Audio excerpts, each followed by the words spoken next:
अपनी लाइफ में कहाँ पे हूँ, और मुझे भी फ़र्क नहीं, मैं अपने आप को बिल्कुल सीरियसली नहीं लेता, उनको बहुत लेता हूँ। तो आई थिंक ये बहुत ही ज़रूरी होता है कि आप दूसरे के साथ रहना चाहते हैं without even thinking expecting anything out of it.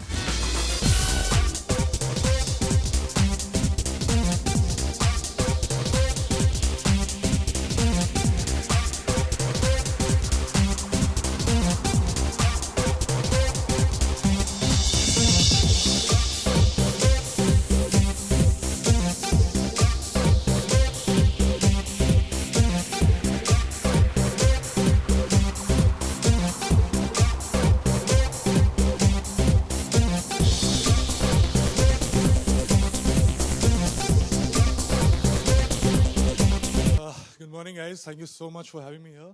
सबसे पहले मैं ये बोलना चाहूँगा कि मैं तुम दोनों का बहुत बहुत बहुत बड़ा फ़ैन हूँ। मतलब मोटू पतलू बचपन में भी, back in the day I remember reading lot boat comics. बहुत मुझे पिटाई पड़ती थी, लेकिन फिर भी मैं रोज़ पढ़ता था उसको। एंड इट्स अमेजिंग यार, और तुम लोग का डेब्यू होने वाला है फिल्म्स में, तो all the best for that. आप कुछ बोलना चाहेंगे? बोलते हैं। हाय दोस्तों, आप लोगों ने अपना कीमती वक्त निकाल के यहाँ पर आए हैं। थैंक यू वेरी मच, बहुत बहुत शुक्रिया। हाँ मोटू, आज हमारे लिए बहुत बड़ा दिन है, बहुत बड़ा। हमारा फिल्मी डेब्यू है। आपने हमें स्मॉल स्क्रीन पे सुपरस्टार बनाया, सुपर डुपर स्टार। अब बिग स्क्रीन पे भी आप हमारा साथ जरूर दे देना। और सबसे बड़ी खुशी की बात यह है कि आज हमारे साथ हमें गुड लक विश करने के लिए क्रिकेट के सबसे बड़े सुपरस्टार MS धोनी, महेंद्र सिंह धोनी उर्फ आपके सामने सुशांत सिंह राजपूत भैया हाजिर हो गए हैं। Everybody knows MS Dhoni is very immensely popular, especially with the kids. और जिस तरीके से आप दोनों पॉपुलर हैं, तो ये जो आप लोग के साथ ये एसोसिएशन है, ये काफ़ी अच्छा है कि हम ये एक सिम्बायोटिक रिलेशनशिप हो जाता है। मैं आपका ट्रेलर प्रमोट करता हूँ, आप मेरी फिल्म प्रमोट करिए। जरूर, thank you. You know, we have seen Hollywood films, animated Hollywood films doing good business in India, but very few Bollywood films, like animated films, have done good business over here. So what, according to you, is the reason for the same? We have seen Jungle Book, which was semi-animated, and there was Kung Fu Panda, which have done good business in India. So, should I take it? Yeah, I think if I was to sort of attempt and try and address this, or my hypothesis for this, would be a couple of things. I think one is that the quality of animation which you now saw in this one, you just saw the trailer. Now it's like comparable to the world, right? So that's one of the key things which you need to do, and I think that's what we have got there, and you know, well done. Again, the Maya team, well done guys. I think, you know, it was superb. The other thing which is there is also that, you know, the character which needs to be popular. So that is the character popular, it shouldn't come out of the blue. I think some of the earlier attempts which have been made, I don't like to use it, but I think they've been disjointed, if I could say so. I think, you know, therefore, here you have two characters which are hugely popular, with the children at least, and we've seen it in both television and digital ecosystem now. So I think, therefore, the ability to pull children and through children, the families, into this is better. So I think this is what these two are, in my assessment, very fundamental differences, and let's see how we go forward with this. सवाल ये है कि आपकी क्या यादें जुड़ी हुई हैं बचपन की, और किस तरीके से आप मोटू पतलू को देखते हैं, और आपका फेवरेट इन दोनों में कौन था? हाँ, ये बड़ा कठिन सवाल पूछा आपने। मैं झूठ नहीं बोलूँगा, मैं इनके बारे में जानता हूँ, और पिछले 2-3 साल 4 साल से मैं काफ़ी अपने काम में बिजी था, लेकिन फिर भी अगर मैं इनको जानता हूँ तो आप अंदाज़ा लगा सकते हैं कि इनकी पॉपुलैरिटी कितनी है। बचपन से मैंने बहुत सारे कॉमिक्स पढ़े हैं, जैसा मैंने बोला, और मुझे लगता है कि apart from these 3 fundamentals that you mention ma'am, मुझे लगता है we need to be very careful and very intelligent when we are talking to kids. हम ये सोचते हैं कि यार हम बच्चों की फिल्म बना रहे हैं, लेकिन तो कुछ भी फ्रिवलेस स्टफ हो सकता है, but we should not take the intelligence and our relevance for granted.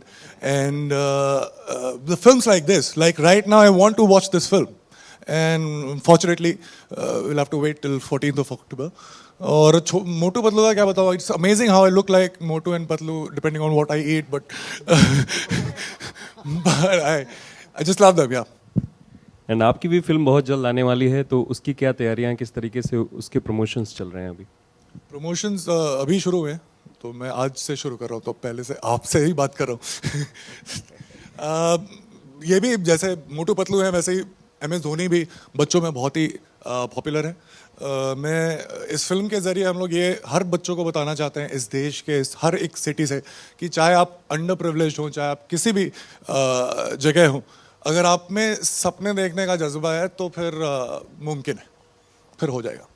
Mister अंधारे, ये सवाल आपसे है कि एक तरफ मोटू पतलू आ रहे हैं, दूसरी तरफ दीपिका प्रियंका भी आपके स्टूडियोज़ की तरफ से आने वाली हैं, तो किस तरीके के प्लान्स हैं और कौन कौन सी फिल्में अगर आप शेयर करना चाहें?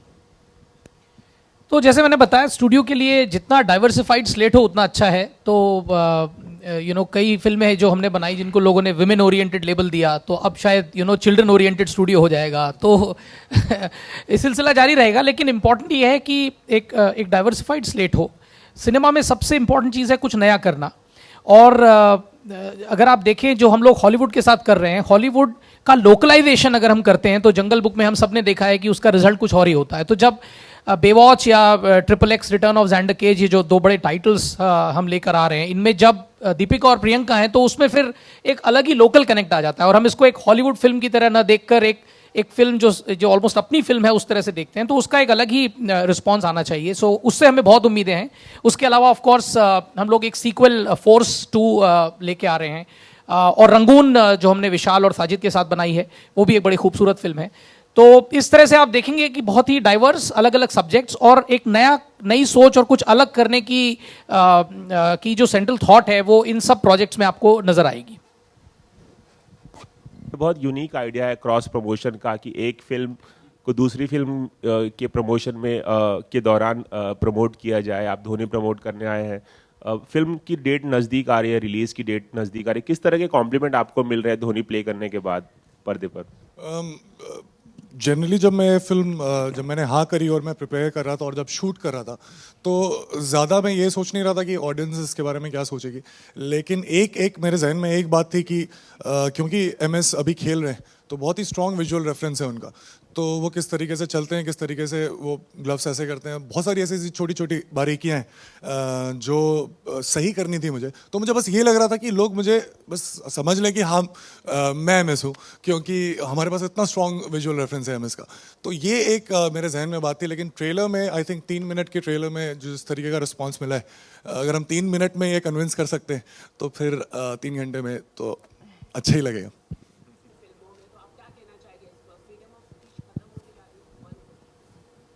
फ्रीडम ऑफ स्पीच खत्म होती जा रही है? नहीं, हम तो बोल ही रहे हैं, वो काट रहे हैं. तो मुझे ऐसा लगता है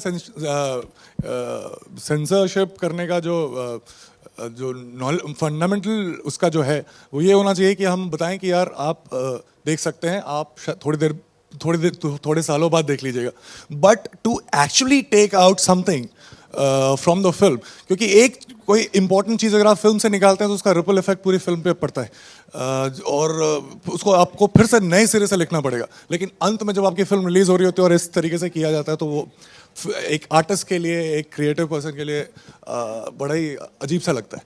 तो दिस इज माई व्यू. अंत इसकी टैगलाइन है यारों की यारी एक्शन सफारी. तो आप यारों के कितने यार हैं और आपके यार कौन हैं?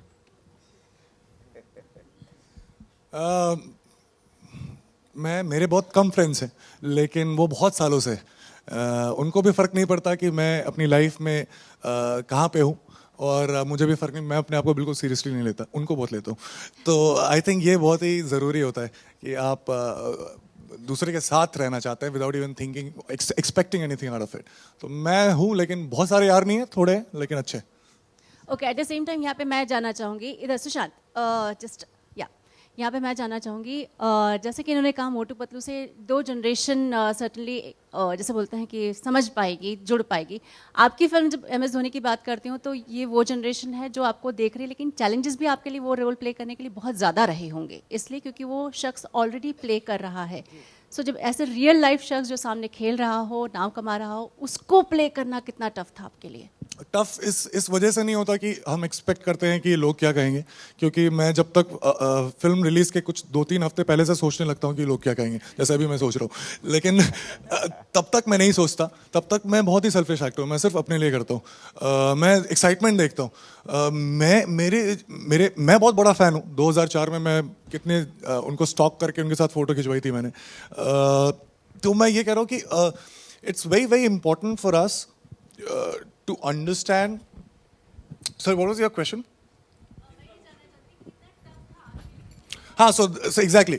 So it was not tough vis-a-vis that. It was tough because the most important thing we actors are supposed to do is to convince ourselves that we are the characters. And since I had such a strong visual reference of Dhoni, so it was a very difficult task for me. So it was a complete immersion. So that when I was shooting on the first day, I was not pretending to be Dhoni, I was Dhoni. Similar question एक article में मैंने पढ़ा कि आपने धोनी की तरह दिखने के लिए 9 मंथ्स आपने ग्राउंड में प्रैक्टिस की 11 महीने. Okay 11 months so how was your experience and how challenging it was एक कैरेक्टर में अपने आप को ढालना? जैसे मैंने बोला कि क्योंकि हमें आउटपुट पता है कि इस तरीके का होना चाहिए, तो ये बहुत ही स्ट्रेंज मिक्स है, क्योंकि जो एक्टर एक प्रोसेस करता है अपने आप को कैरेक्टर बिल्ड करने के लिए, अपने आप को कन्विंस करने के लिए, वो बहुत ही ऑर्गेनिक होता है, लेकिन साथ में क्योंकि विजुअल रेफरेंस है तो एक सर्टेन लेवल ऑफ इमिटेशन भी है। तो इन दोनों का जो एमैलगमेशन है उससे ये कैरेक्टर निकालना था जो मैंने पहले कभी नहीं किया था। लेकिन जब आप कोई ऐसा काम करते हैं जो आप पहले नहीं करते तो आप बहुत एक्साइटेड होते हैं, और मैं एक्साइटमेंट के लिए काम करता हूँ। पहले दिन जिस दिन मैं ट्राई कर रहा था उसी दिन I think Kiran More sir मुझे ट्रेन कर रहे थे। पहले दिन ही आखिर में कुछ मैं लगाने लगा था, और हमारे पास एनालिस्ट थे जिन्होंने फ्रेम वाइज MS के सारे शॉट्स मुझे दिए थे कि कब कैसे वेट ट्रांसफर होता है। तो पहले दिन ही हो गया था, लेकिन the thing was when I went back I realize that I had a pain, and मुझे फ्लोटिंग रिब में हेयरलाइन फ्रैक्चर हो गया था, because you have to stop the momentum, you have to go back, your body is not used to it. तो 2 हफ्ते की छुट्टी मिली, लेकिन हाँ अभी हेलीकॉप्टर अच्छे से उड़ता है। Members of the media, last question, please. So my question is for Mr. Ketan and Mr. Sudhanshu. If you can talk about the storyline which you chose for the movie, because it's a storyline which many people have already tested out. So how different is this story? I think you should wait and see the film and take the decision for yourself. But primarily, I think animals, jungle, freedom, inspiration are elements that are universal. And still, it has to be completely Indian, completely native, completely indigenous. That was the challenge. That's the challenge that they have been actually playing with for the last 4 years, this entire team, and succeeding rather well. But to actually explode it onto a large screen was also a big challenge. But kids love animals. I hope they love this film too. Thank you, members of the